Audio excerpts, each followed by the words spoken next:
Welcome into PFF HQ. Austin Gayle here with senior analyst Steve Palazzolo. We're going to Pittsburgh. Time to talk a state of the franchise with them. And I want to start at the wide receiver position, obviously losing Antonio Brown this offseason to the Oakland Raiders.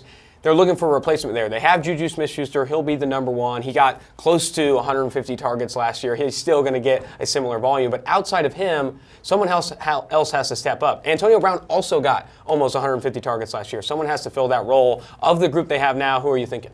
Well, yeah, it's definitely a pass-first attack over in Pittsburgh. So who is going to take not even Antonio Brown's place, but at least, help with some of that missing production? I think they're obviously hoping for James Washington to take a big step. Their second-round pick from 2018 did not have a good season last year, just awkward as far as ball skills go, and maybe not on the same page as Big Ben the entire time, but he's got some deep speed and big playability that he showed at Oklahoma State. And then we loved Deontay Johnson coming out of Toledo. We compared him to Antonio Brown before the draft, which is scary. He's not going to be a Hall of Famer, I don't think, but he does have incredible quickness and route running ability. So I think it's going to be multiple receivers. They did sign Devon Moncrief. I think they just have to find one of those guys to step up, but the passes are going to be dispersed a little bit more. It's not just going to be two big guys like it was last season. They have to be. It has to be a committee by approach when you're trying to chase a 150 target volume with Devon Moncrief, a rookie, and Deontay Johnson and James Washington hoping to take that second-year leap.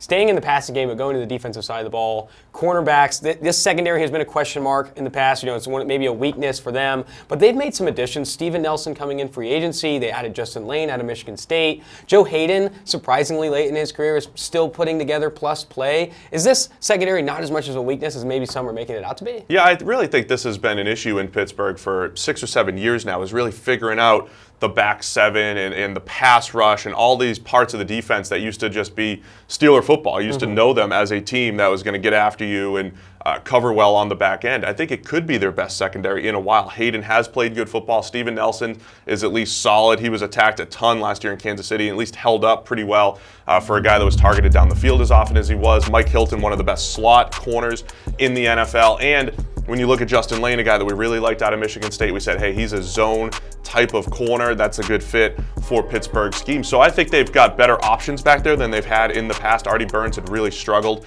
over the last couple of years, particularly in that Pittsburgh scheme. And they've shown a little bit of versatility. They've shown the ability to want to play man coverage every now and again, want to adjust to a New England Patriots team that had torched them for a while. So I think they have more versatility and just better depth in the back seven than they've had in recent years. And that depth should play well. I think the pass rush in Pittsburgh may be a bit underrated. Cameron Hayward's playing well. The South Carolina State product, Devon Hargrave, had a little bit of a breakout year, showed some flashes. Stephon Tuitt still putting together plus play. But a big upgrade that we didn't bring up is when they traded up for Devon Bush out of Michigan, a rangy linebacker that has that athleticism and burst to possibly have good coverage play, something they've been looking for at the linebacker position since that unfortunate Ryan Shazier injury. Talk to me about Devon Bush and what he brings. Yeah, I mean, they made a move for him, which was not terribly surprising during the draft because of just how poor Pittsburgh has covered in the middle of the field. So Bush brings a ton of athleticism, 4.4 speed at linebacker. He's an excellent blitzer, which is great for what Pittsburgh likes to do with their inside backers. When you put him next to Vince Williams, who's also a good blitzer, that's their way of scheming up pressure and creating just a little bit of doubt for opposing quarterbacks in that old school 3-4 type of scheme. So I think Bush is a good fit. You don't want to completely bank on a rookie in year one and expect superstar type of play, but I think he's solid. He's got the range and coverage, and he's got that blitz ability to add some versatility to the D. You don't want to bank on those rookies, but Devon Bush, Deontay Johnson, Justin Lane, a lot of names that we liked coming out. I think it's going to be exciting to see what the Steelers bring to the table in 2019. For more content like this, go ahead and subscribe to Pro Football Focus's YouTube channel, or go ahead and go to the site at pff.com.